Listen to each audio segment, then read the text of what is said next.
Hello everyone, and welcome to the History of Byzantium, episode 192, Feeling Blank. Last time, we covered the brief reign of Isaac Komnenos, who tried to cut down on domestic spending in order to address the financial crisis afflicting the empire. Isaac's goal was to restore funds to the army, whose pay had been cut via the debasement of the gold currency. When Isaac fell ill, he nominated his friend and fellow general Constantine Doukas to be his replacement. Over the course of the next 8 years, Turkic raids smashed across the eastern borderlands, sacking both Melitene and Ani, two of Byzantium's most important frontier cities. Strangely, though, the sources remain largely silent about the emperor's response to this menace. What was going on back in the palace? Was Doukas asleep at the wheel, or had he chosen not to react for some other reason? Constantine Doukas is something of a mystery to us. The Doukas clan were an established eastern military family with a base in Paphlagonia. For those of you who are binge listening, he does seem to be descended from the same Doukas family who rebelled under Leo VI. And FYI, in Greek that name should sound more like Doukas, but I'll continue with the pronunciation we've established. We're told that Constantine X was in his early 50s when he became emperor, but there's little else said about him. Presumably he was a general, but we've yet to find any evidence of where or when he served. So we have a man with a similar background, at a similar age to his friend and predecessor, Isaac Komnenos. And yet the vigour and martial spirit that Isaac demonstrated seemed to dissipate once Doukas took over. The identity of our new empress gives us our first clue about this dichotomy. She was Evdokia Makremvolitissa, and she will play a big part in our story in the coming years. For now, all we need to know is that she was the niece of the recently deposed patriarch Michael Kyrillarios. As we talked about last time, Isaac had gone after some of the financial privileges of the church and had then forced the patriarch out of office. This caused waves amongst the capital's elite, and by virtue of his family connection to the archbishop, Doukas would have been intimately acquainted with those complaining bitterly about Komnenos' interference and economizing. It was now over 2 years since the eastern armies had put Isaac on the throne. The troops had long ago returned to their bases. If Doukas was going to survive in power, he needed the cooperation of the civilian elites. He clearly felt the best course of action was to buy political support and soothe the egos of those who were feeling stung by Isaac's cutbacks. Doukas therefore issued the traditional donatives and bonuses that were expected of a new sovereign, and then restored the honours and promotions that Komnenos had cancelled. This wasn't a complete reversal of Isaac's economies, but it dispersed any surplus that had been scraped together. We might well shake our heads at this, but legitimacy always costs something. And to be fair to Doukas, a large conspiracy to assassinate him formed shortly after his coronation. So he was correct when he sensed dissatisfaction in the capital. The plot seems to have been organized by the city prefect. A riot was started while the emperor was attending the Feast of St. George at the Mangana complex, the one recently established by Monomachos. The plotters knew that on hearing the commotion, Doukas would run for the harbour and climb aboard the imperial yacht. The crew were in on the conspiracy and would sail out into the Marmara and drown the Vasilevs. But in all the commotion, the emperor boarded a different vessel whose crew loyally rowed him back to the palace. Constantine's brother, John Doukas, then led troops through the city to restore order. After an experience like that, Doukas was unlikely to make swinging cuts in the government's local expenditure. Better to keep everyone happy and preserve your head. As I mentioned last episode, Michael Psellos was extremely close to the new regime.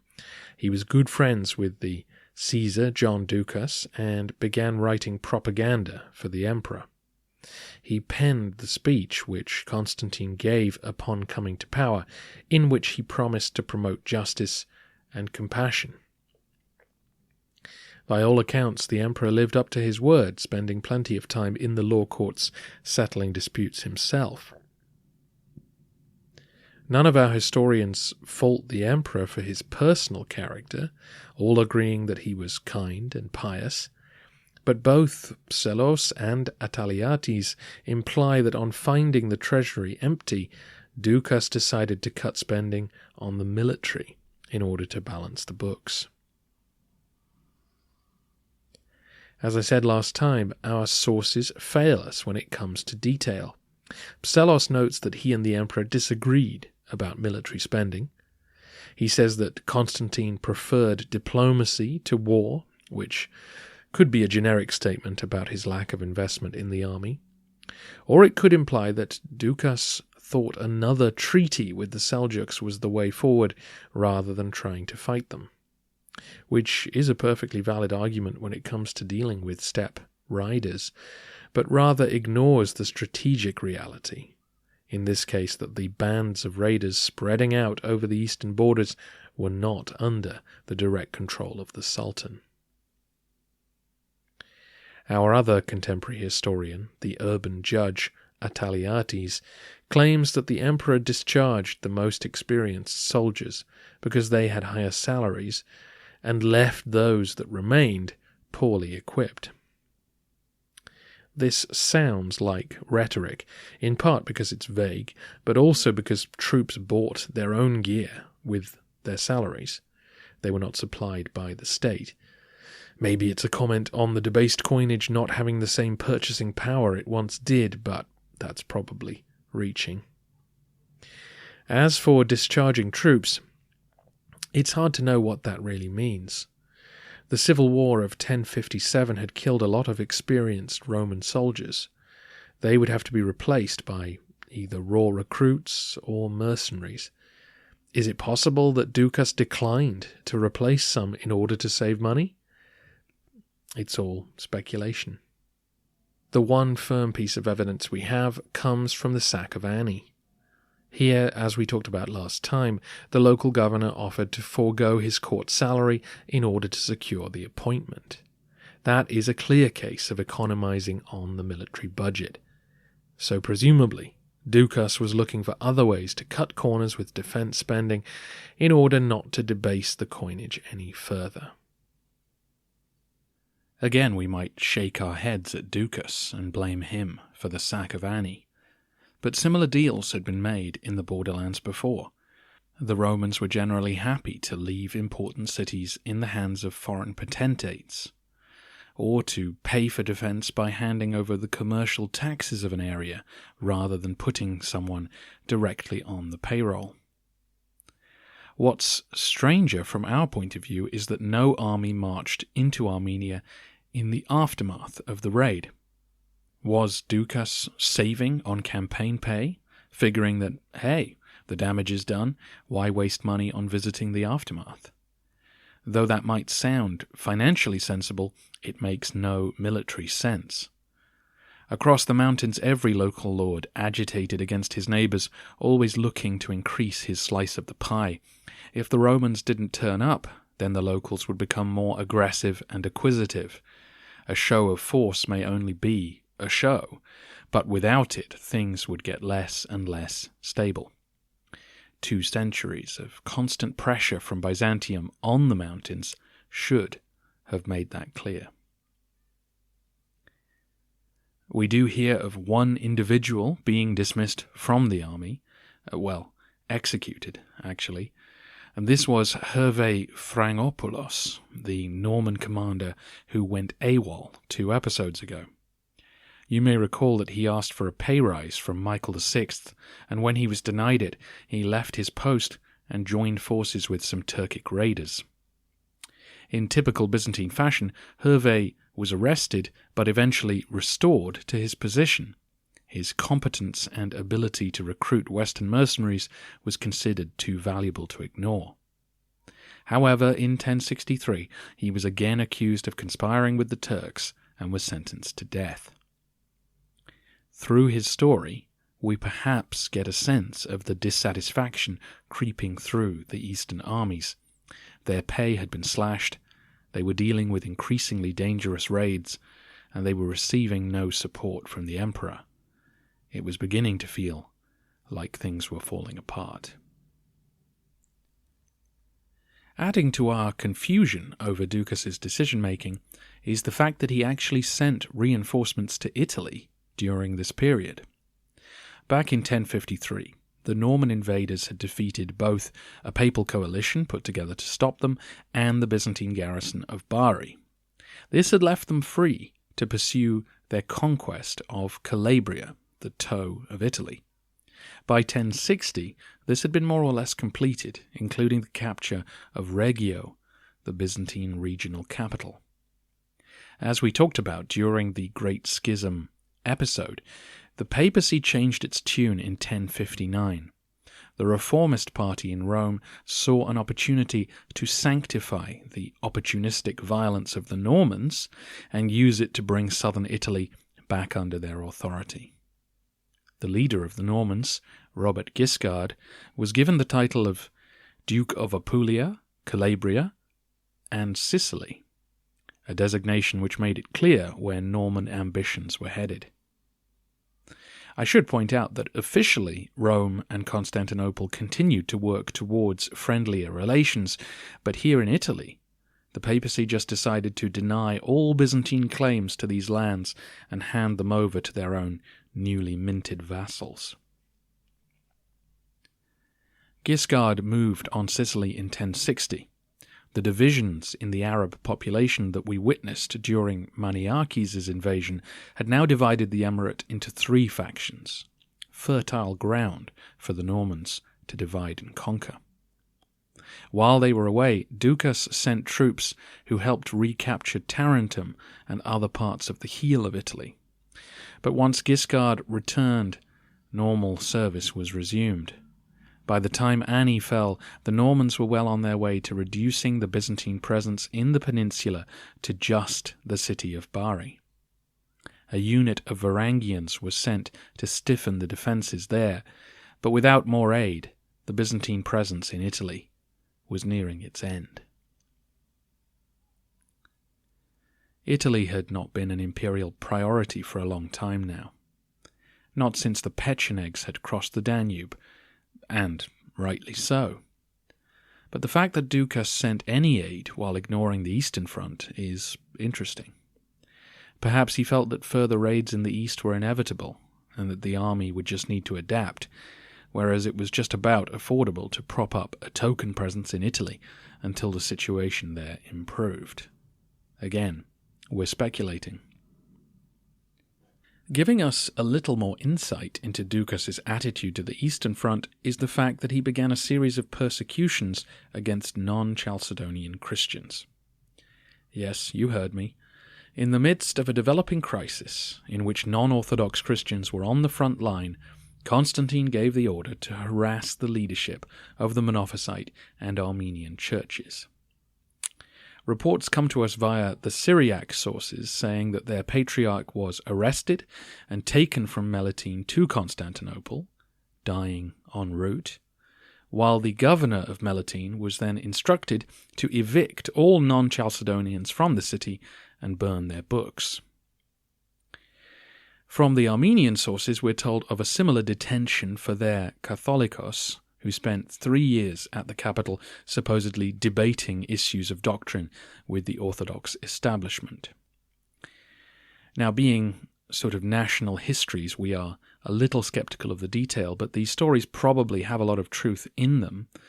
We've seen non-Orthodox leaders dragged to the capital before, but to expel all Monophysites from Melitene would have created a ghost town, so I don't think we need to believe that these actions had a huge effect on ordinary people. Yet again, we find ourselves in the realm of speculation. Most likely, these orders were given in response to pressure from Orthodox clergymen. Doukas was trying to mend fences with the church after what happened to Kyrularios, and Orthodox bishops in the eastern provinces were regularly complaining about the behavior of all the non-Chalcedonians living in their sees. Presumably, Doukas acted to satisfy them. Did he also act because Ani and Melitene had just been sacked, and some suggested that if those cities were fully Orthodox, they might have been saved? Maybe, but I doubt that thinking went very far. That was the stuff of rabble-rousing sermons, and not imperial strategy meetings. The final action of Doukas' reign, that we know of, came shortly after the sack of Ani. That September 1064, more steppe nomads crossed the Danube. As you know, the Pechenegs had migrated south because of pressure from the east. Now that pressure came to bear on the Balkans. The tribes who raided Roman territory that autumn were also Turkic-speaking. You'll probably read their designation in English as Oghuz.